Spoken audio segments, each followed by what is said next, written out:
ఈరోజైతే మీరే న్యాయం చేయాలి. ఎందుకంటే మార్నింగ్ నుంచి ఈ మనిషి చేపల పులుసని తెగ వెంట పడుతున్నాడు. సర్లే కదా అని కిచెన్‌లోకొచ్చి చూస్తే కిచెన్ అంతా గందరగోళంగా ఉంది. ఇలా కాదని చెప్పి టకటక క్లీన్ చేసేసాననమాట.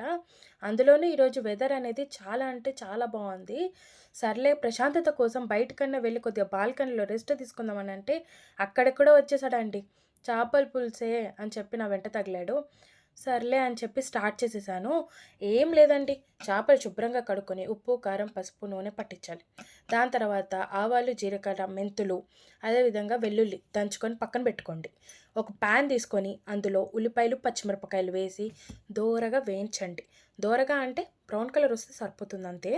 దాని తర్వాత మనం మ్యారినేట్ చేసుకున్న చేపలు ఉన్నాయి కదా! అవి అందులో వేయండి.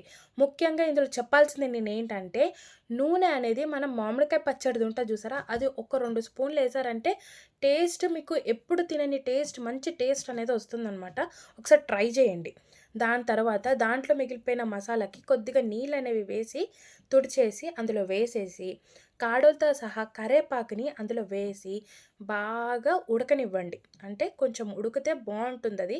పచ్చివాసన అది పోయిద్ది. దాని తర్వాత 100 గ్రాములు నానబెట్టుకున్న చింతపండుని మొత్తం అందులో వేసి బాగా బట్టతో ఒకసారి తిప్పండి మంచిగా.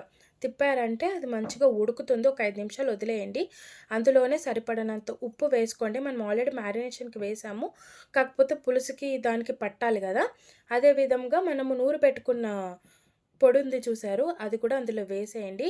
టేస్ట్ గానీ, అరోమా గానీ, టెక్స్చర్ గానీ, కర్రీకి ఏదైతే మనం జేస్తున్నామో అది చాలా అంటే చాలా బావుంటుంది.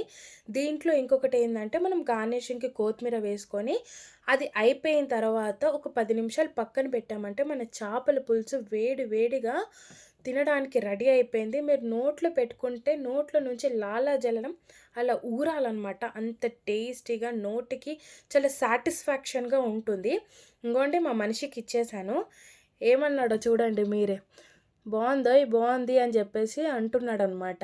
సర్లేండి ఇంకేం చేస్తాం. మీరైతే ఒక